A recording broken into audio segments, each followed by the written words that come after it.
Friends, me ബ്ലോഗ്സിലേക്ക് വീണ്ടും സ്വാഗതം. അപ്പോൾ എല്ലാവരും സബ്സ്ക്രൈബ് ചെയ്യുക, ബെൽ ബട്ടൺ അമർത്തുക.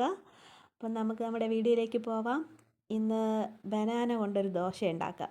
അപ്പം 4 മണിക്ക് നമ്മുടെ മക്കളൊക്കെ സ്കൂൾ വിട്ട് വരുമ്പം കൊടുക്കാൻ പറ്റിയ ഒരു നല്ല റെസിപ്പിയാണ്. നിങ്ങളെല്ലാവരും ഒന്ന് ട്രൈ ചെയ്ത് നോക്കുക. രാവിലെയൊക്കെ ദോശ ചുട്ടിൻ്റെ ബാക്കിയിരിക്കുന്ന മാവിൽ നമുക്ക് പെട്ടെന്ന് തയ്യാറാക്കി കൊടുക്കാമെന്നുള്ളതേ ഉള്ളൂ. അതിന് വേണ്ടിയിട്ട് നമ്മുടെ ദോശമാവ് ദോശക്കല്ലിൽ ഒഴിച്ച് പരത്തിയതിന് ശേഷം അതിലോട്ട് നമുക്കിവിടെ വേണ്ടത് ബനാനയാണ്. ഞാനിവിടെ ഏത്തപ്പഴമാണ് എടുത്തിരിക്കണേ. അപ്പം നിങ്ങൾക്ക് വേണമെങ്കിൽ ഏത് വേണമെങ്കിൽ എടുക്കാം കേട്ടോ. രസകദളിയോ വേറെ മോറീസോ അങ്ങനെയുള്ള എന്ത് വേണമെങ്കിൽ ഉപയോഗിക്കാം. ഞാനിപ്പം ബനാനയാണ് എടുത്തിരിക്കുന്നത്. ഇതിലോട്ട് നമ്മൾ ദോശ പരത്തിയതിന് ശേഷം നല്ല നെയ്യ് ഉപയോഗിക്കുക. കുറച്ച് നെയ്യ് അത്യാവശ്യം എല്ലായിടത്തും എത്തത്തക്ക രീതിയിൽ നെയ്യ് തളിക്കുക. അതിന് ശേഷം അതിലോട്ട് തേങ്ങ ഇടുക. തിരുകി വെച്ചിരിക്കുന്ന തേങ്ങ ഒന്നിട്ട് എല്ലാം റെഡിയാക്കിയതിന് ശേഷം അതിൽ പഞ്ചസാരയോ കർക്കണ്ടൊക്കെ ഉപയോഗിക്കാം കേട്ടോ.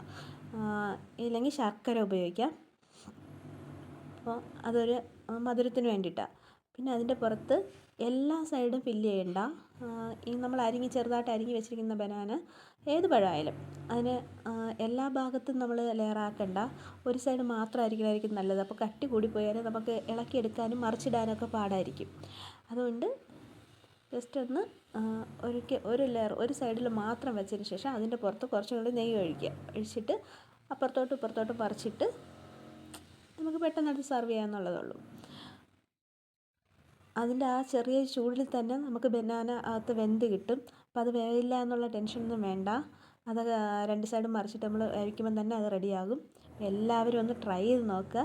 ഇഷ്ടപ്പെടുകയാണെങ്കിൽ കമൻറ്റ് ചെയ്യുക. Thank you.